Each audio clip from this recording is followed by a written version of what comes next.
Hello friends, ఈరోజు మనము SyroTech ONU లో వైఫైని ఎలా సెట్ చేయాలనేది అయితే తెలుసుకుందాము. దానికోసం మనం ONUని అయితే లాగిన్ చేద్దాము. లాగిన్ చేసిన తర్వాత నెట్వర్క్ ట్యాబ్లోకి అయితే వచ్చేయండి. నెట్వర్క్ ట్యాబ్లోకి వచ్చిన తర్వాత ఇక్కడ WLAN అని ఉంది చూసారా, దీని అయితే క్లిక్ చేయండి.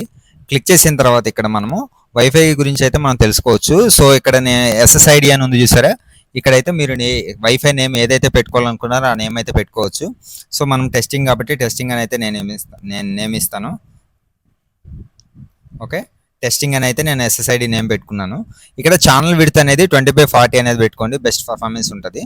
సో మిగతా అన్ని డిఫాల్ట్గా ఉంచేయండి. ఛానల్ నెంబర్ కూడా ఆటోలో ఉంచుకోండి. ఎప్పుడైతే మీకు ఛానల్ ఇంటర్ఫేస్ ఏదైనా ప్రాబ్లం వచ్చినప్పుడు అప్పుడు స్పెసిఫైడ్ ఛానల్కి అయితే వెళ్ళిపోవచ్చు. సో నార్మల్గా అయితే ఆటోలో ఉంచండి.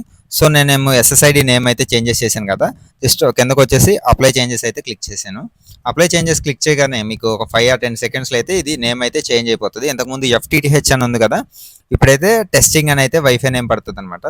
సో వైఫై నేమ్ అయితే చేంజ్ అయిపోయింది. తర్వాత దీంట్లో మనం పాస్వర్డ్ ఎలా సెట్ చేసుకోవాలంటే దీనికి ఏం లేదు, ఈ కార్నర్లో వచ్చేసి WLAN సెక్యూరిటీ అని ఉంది చూసారా. సో ఈ సెక్యూరిటీ దగ్గరికి వచ్చేయండి. ఇక్కడ ప్రీ షేడ్ కీ అని ఉంది చూసారా, ఇక్కడ ఈ ప్రీ షేడ్ కీ దగ్గర పాస్వర్డ్ అయితే పెట్టుకోండి అనమాట. పాస్వర్డ్ అనేది మీ ఇష్టం వచ్చిన నెంబర్, మొబైల్ నెంబర్, ఈ లైక్ మీ ఒక ఫస్ట్ క్యాపిటల్ లెటర్, ఒక స్మాల్ లెటర్, అలా మీ ఇష్టం వచ్చినట్లయితే పెట్టుకోవచ్చు. సో నేనైతే టెస్టింగ్ కాబట్టి టెస్టింగ్ నెంబర్గా ఒకటి అయితే ఇచ్చేస్తున్నాను నేను.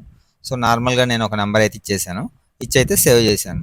సో ఇది ఫ్రెండ్స్ ఈ ONUలో SyroTech ONUలో wifi name and wifi password ఎలా సెట్ చేసుకోవాలనేది అయితే ఈ వీడియోలో నేను చెప్పాను. సో దీని గురించి మీకు ఏదైనా డౌట్ ఉంటే కింద కామెంట్ చేయండి. మరిన్ని వీడియోస్ కోసం అయితే మా ఛానల్ని సబ్స్క్రైబ్ చేసుకోండి. Thank you.